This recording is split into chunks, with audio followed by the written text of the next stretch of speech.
What's up, everybody, and welcome to this little channel update, I guess. Not really a weekly update, but yeah. Anyway, it's July 1st, and I am finally doing another video after weeks of saying I'd be back and not keeping any promises at all. Anyway, good reason for that. Anyway, after our little video for Duke Nukem on Tuesday night for the first play impressions, a couple days went on, and Thursday I got a job. Well, I got a call about a job saying that the company wanted me to come in, do my training, and start working immediately. So it's retail, but whatever, it's paying. And yeah, I wasn't expecting to work basically full-time hours right away, but that's pretty much what I've been doing. Every day has been 7 or 8 hour shift, and work a few days, off a day, work a few days, off another day. So pretty much between all those days I've been dead tired and basically comatose when I haven't been at work. Plus I pretty much ride a little bicycle to work and back home every day through the rain or the sun.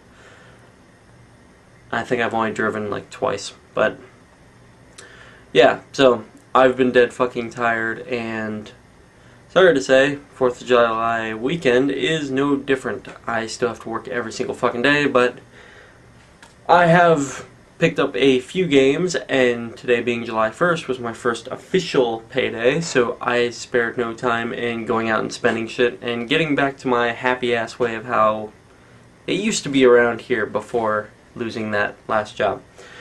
So let's go ahead and start off this video. Well, secondly in this video is look at the recent pickups. Now, around Blue Starry Eyes' birthday, she actually remembered an old game that she used to play called Flashback. Holy shit, I forgot the rest of it. However, it's called Flashback, blah blah blah. I can't believe I forgot it now.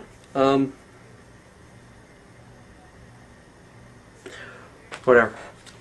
Flashback, look it up. There's not too many games that are even close to that.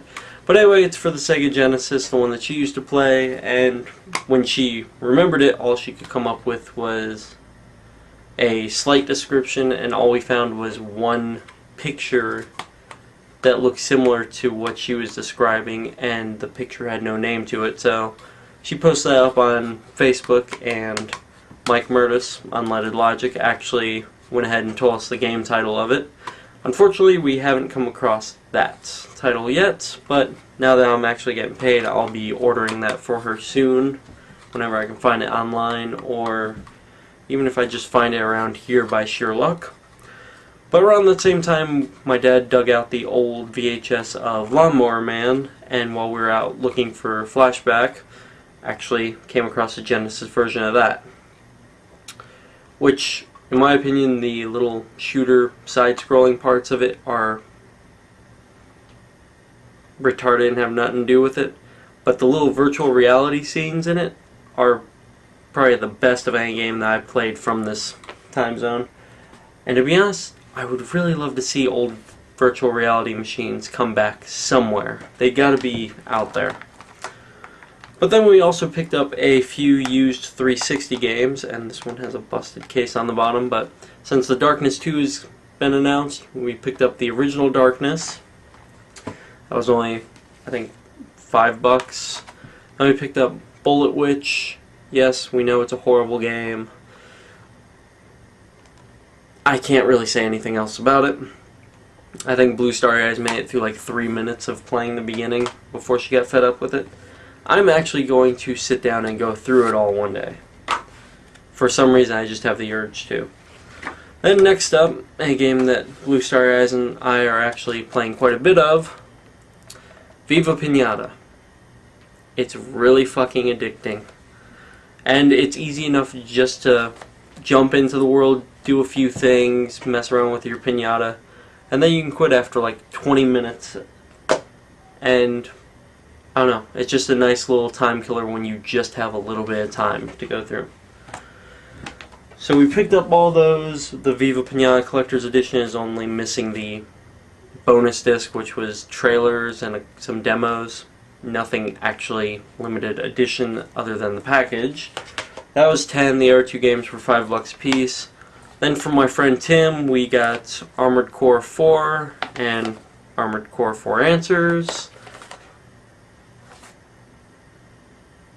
Honestly, I love Chrome Hounds, which I say that because both these games are done by From Software, and I used to play the older Armored Core games, and I hadn't played them in a while, aside from the few times I played them over at his place. But he's getting rid of his 360 stuff, so I went ahead and grabbed those from him. Still got to pay him some money for them. Then jumping into something brand fucking new, my check officially went to my account last night, and my dad came across an article in our local paper about Child of Eden. Obviously, I went and picked it up. I was originally going to wait for a price drop, but after going to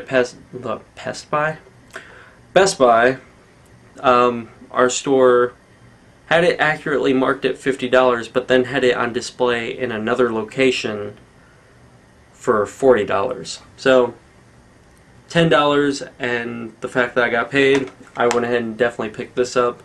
For those of you who don't know what this game is, think Rez, basically. It's the same guy, and I would call it the successor to Rez, honestly. A lot of the gameplay is exactly the same. Go ahead, picking power-ups, purifying the area.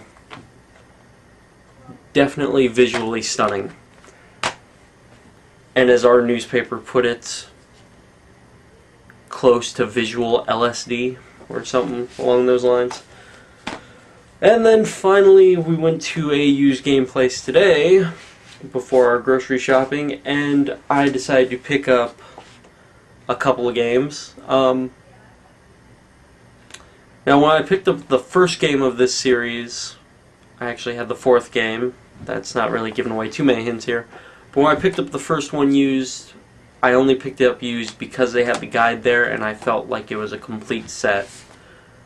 So I kind of made it a little point to myself that I wouldn't buy the 2nd or 3rd game unless I could get the guide at the same time, just to make it a little more difficult for me. But I picked up Devil May Cry 2 and 3 for the PS2. 3rd one is the Greatest Hits disc. So obviously I also got the 2 and 3 guides. Both of them are in perfect condition. There's maybe a little bit of wear on the edges of the pages, but other than that, there is nothing wrong with them. Both games, the Devil May Cry 2 disc, which I know is not even close to the best game ever, not even close to a good game, but whatever, both discs are in there, perfectly done, and it's actually the original release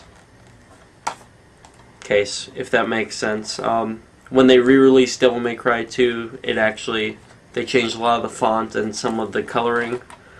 This is the original case. The store had both cases there. And then, obviously, Devil May Cry 3, Dante's Awakening Special Edition. Got that. Book is in perfect condition. Disc is in perfect condition. Honestly, both these discs on the inside look like somebody just bought them, maybe popped them in twice, and then put them on a shelf. So I got those. Got the guides, which are, honestly, there are no bent pages in either of these guides, and the guides were only $3.99 and $4.99. Which is funny, 3 was $3.99, but the sealed version of it that still had the plastic wrap on it was actually bent up, looked like somebody had smacked it against a shelf. Some of these pages were all kind of like imploded in, I guess. It honestly looked really raggedy, and they wanted more money because it was still technically in the plastic. I use my shit. I don't care. The only thing I keep in packaging might be something special that I'm going to take out at a later date. All my collectible stuff gets used or set on display at some point. It's just a matter of when I put it out. So don't really care about a little bit of wear and tear on my stuff, and I don't care if it's really factory sealed. It's just for games themselves. If I can find a new copy, I'll take that. If I can't, well, I have no problem with used. I just want it to be complete. But that's it for our recent pickups. As far as the channel goes, not really sure what kind of programming we're going to be doing soon. Blue Star Eyes has a few ideas of things that she wants to try out, so we'll probably shoot a couple pre-done projects of that and see how they work out before we put anything up. Aside from that, I'm going to try and get into the habit of having enough sleep so that I can actually play games in my free time. Blue Star Eyes actually finished both Duke Nukem Forever and Alice. I'm only halfway through Duke Nukem. I have not had the mental capacity to even play through any more of it. I want to. I love the game. I don't have the time to spare into it. Which is why I said Viva Pinata is great, because I can just pop it in for however much time I have, save and close it up, and not even give a second thought to it. But anyway, that's about it for the update. New job, recent pickups. No idea about the channel, but I'll probably know in the coming week. I will be doing a weekly update this Sunday, July 3rd, and I will try and have plans by then. But until then, everybody, happy gaming. Peace.